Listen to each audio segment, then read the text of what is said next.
नमस्कार, आप देख रहे हैं BS टॉप न्यूज। मैं हूं विजय कुमार।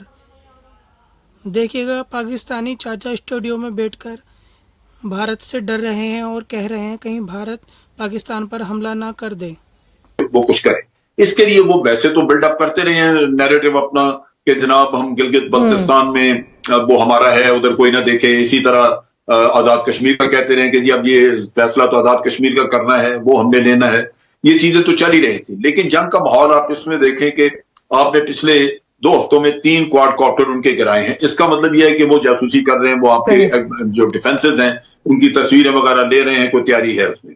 दूसरी आप चीज देखिए कि उन्होंने फॉल्स फ्लैग ऑपरेशन किया, एक कार का धमाका वहां पे किया और कहा कि जी टेररिस्ट पाकिस्तान की तरफ से आते हैं जिन्होंने ये काम किया, और वो कार जो थी वो खुद ही इन्होंने तैयार की हुई थी।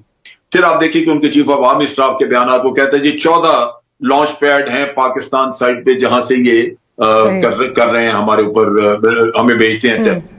टेररिस्ट कोई नहीं है, ना कोई जाता है ना कुछ है, उधर फेंस भी लगी हुई है। लिहाजा ये 14 ये बहाना आएगा कि जी जो धमाका हुआ है या जो भी हुआ है फॉल्स फ्लैग ऑपरेशन जो करेंगे, वो अब हमने 14 लॉन्च पैड जो है वो हमने डिस्ट्रॉय करने हैं। तो ये और ये उसके साथ साथ और भी बहुत सारे, जैसे भी आपके एक सेकंड मुझे बात मारिए। देखिए ये डिफेंस से रिलेटेड चीज है, बात मुकम्मल करने दें। देखें जो अभी एम्बेसी से उन्होंने किया, 2 स्टाफर निकाले, ये वॉर हिस्टीरिया जो बिल्डअप कर रहे हैं। फिर आपके वहां पे जो आपका हाई कमिश्नर एक्टिंग, उसको हैरेस कर रहे हैं। ये वो सारा एक जंग का माहौल पैदा कर रहे हैं। और इसमें क्यों ना करें वो फॉल्स फ्लैग ऑपरेशन, इस वजह से कि जब पुलवामा का किस्सा हुआ था तो इंटरनेशनल कम्युनिटी ने उनको सपोर्ट किया था, कहा था India retains the right to retaliate, और हमने चैलेंज नहीं किया उसको। हमने कभी उन मुल्कों को पूछा ही नहीं कि जी आपको क्या सबूत दिखाया गया था जिसकी बुनियाद पे आपने कहा। नतीजा ये कि आज उसके पास एक न्यू नॉर्मल है, एक इंटरनेशनल आप कह लीजिए कि एक लीगैलिटी मौजूद है, तो वो ये काम करेगा। हम सिर्फ घर में बैठे ये कहते रहेंगे कि जी फॉल्स फ्लैग ऑपरेशन नहीं, ये आपने जिन मुल्कों ने उसको लेजिटिमेसी मुहैया की थी उनको पूछना चाहिए था कि जनाब हमें तो ये सबूत दिया इन्होंने। ठीक है, आपका पॉइंट आगे, लेकिन क्विकली मुझे ये चीज बता दीजिए। अब चाइना का अगर देखें, चाइना ने वो सारे एरिया सिक्योर कर लिए हैं जो दौलत बेग ओल्डी रोड तक जो है वो लीड अप टू कराकोरम जो एक्सप्रेस वे है, उस तरह जो इलाका है वो सारा उन्होंने सिक्योर कर लिया। क्विकली इसकी बता दें कि इसकी स्ट्रेटेजिक इंपॉर्टेंस वीज़ा-वी पाकिस्तान क्या है? बाहर हो जाएगी, ठीक ठाक।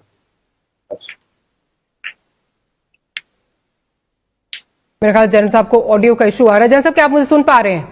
आ रही है, मुझे बताइए क्या सवाल है? जी, मैं ये कह रही हूं कि चाइना ने वो तमाम एरिया सिक्योर कर लिए हैं जो that lead up to Daulat Beg Oldi road और फिर इवेंचुअली कराकोरम एक्सप्रेस वे जो है उस तक आते हैं। इसकी स्ट्रेटेजिक इंपॉर्टेंस पाकिस्तान के लिए क्या है, जरा क्विकली इसका बता दीजिए। फिर रजा साहब ये है कि ये जो दौलत बेग ओल्डी है ये कंटोनमेंट है ब्रिगेड साइज की, और यही एक इस एरिया में ऑपरेशन के लिए एक बेस बन सकता था। इसको सप्लाई के लिए वो पीछे से रोड लेके आ रहे थे जो चाइना ने रुकवा दी।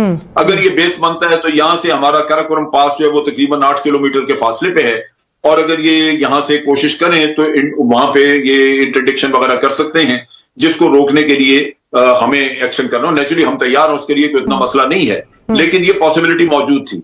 चाइना जैसे आया है गोलान वैली में, गोलान रिवर वैली में, तो उन्होंने एक सिक्योरिटी पैरामीटर दे दिया है सारी चीज को। हमारे कराकोरम हाईवे को एक सिक्योरिटी पैरामीटर मिल गया है, क्योंकि अब दौलत बेग ओल्डी को सप्लाई नहीं किया जा सकता। वो सड़क जो है वो चाइनीज के बिल्कुल नीचे उनके कंट्रोल में आ चुकी है, और अगर वो चाहें तो किसी वक्त भी काट सकते हैं। लिहाजा इंडिया के लिए ये आसान नहीं होगा। रजा रूमी साहब, आप क्योंकि अमेरिका में बैठे हैं, जिस तरह जन साहब अभी बात कर रहे हैं कि हमने वो मौके जो है वो गवा दिया, हमने मौका गवा दिया कि हम अपना जो है वो स्टांस जो है वो दुनिया को बावर करा सकते, और एक तरह लेजिटिमेसी दे दी जो ये पुलवामा के बाद हमने उस पर रिएक्ट नहीं किया। मैं सईद कारी साहब की तरफ चलती हूँ। कारी साहब, ये बताइए कि आपका क्या इस पे जो है वो ओपिनियन है, इस वक्त जो सिचुएशन चल रही है सारी, जिस तरह जनरल साहब कह रहे हैं कि हमारे एक अच्छा मौका जो है वो हमने हाथ से गवा दिया, हमने उनका पायलट भी जो है वो पकड़ा, उसके बाद भी हम अपना जो स्टांस है उसको हम रजिस्टर नहीं करवा सके, और अब हम चाहे चीखते रहे फॉल्स फ्लैग ऑपरेशन है या जो भी, लेकिन एक आपने उनको लेजिटिमेसी दे दी है। Your stance on this? देखिए, खारजा माज तो हमारा बड़ा वीक है, और जो हमारे वजीर खारजा भी हैं वो ही इज ऑल टॉक में जो है, एक तो ये बात है। बाकी जनरल साहब ने बाय एंड लार्ज ठीक बात की है कि ये अंदर के बहरान को बाहर का रास्ता दिखाएगा।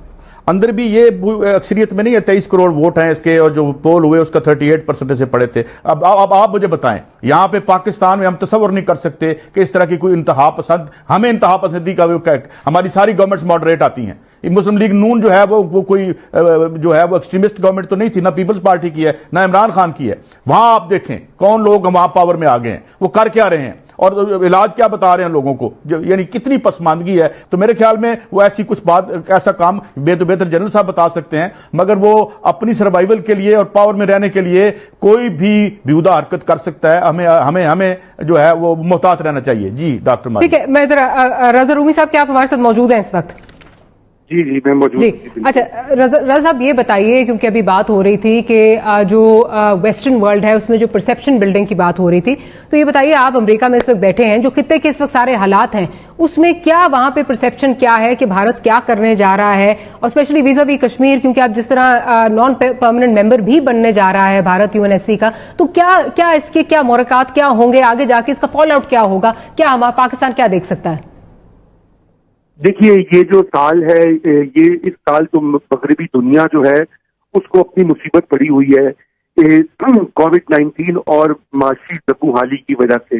दुनिया जो है वो एक रिसेशन में चली गई है, बेशमूल पाकिस्तान। और जैसे कि आपके इल्म में है कि यही इस वक्त सबसे बड़ा मसला है, चाहे अमेरिका हो चाहे हिंदुस्तान हो। और इधर मसला जो है इंडिया का भी यही मसला है कि वहां पे जिस हिसाब से मईशत गिर रही है, वहां पर मोदी के पास दिखाने को कुछ नहीं है। और उनकी दूसरी टर्म में यही वादा था, लोगों का यही ख्याल था कि लोगों की जिंदगियां बेहतर होगी, खुशहाली आएगी। लेकिन अब ये जो कोरोना वायरस की वजह से इंडियन इकोनॉमी मजीद गिर गई है, वहां पर रिकॉर्ड बेरोजगारी है। अमेरिका में भी ऐसा ही आलम है। और ट्रंप और मोदी जैसे हुक्मरान जो हैं, जो कि पॉपुलिस्ट नारों के ऊपर पावर लेते हैं और इंतहा पसंद सोच को फरोग देते हैं, ये साल इनकी किस्मत का साल होगा। क्योंकि अगर ट्रंप का इलेक्शन तो आ रहा है 10 महीनों के बाद, और मोदी का भी वहां पर आपने देखा है कि उनकी मकबूलियत है बहुत गिर रही है उन हल्कों में भी जो उनको सपोर्ट करते रहे हैं। तो ये सारा जो इस वक्त ये मामला हो रहा है पाकिस्तान के साथ की, ये तवज्जो हटाने का एक तरीका है। बिल्कुल। रजा रूमी साहब, I am sorry, I have to interject there. Program का वक्त खत्म हो गया। रजा रूमी साहब का बहुत शुक्रिया, जनरल साहब आपका, और काजी साहब आपका बहुत शुक्रिया कि प्रोग्राम के लिए आपने वक्त निकाला। Will see you next week. Good night and अल्लाह हाफिज। ये टाइम उसके पास है कि ये यहाँ पे वो कुछ करे, इसके लिए वो वैसे तो बिल्डअप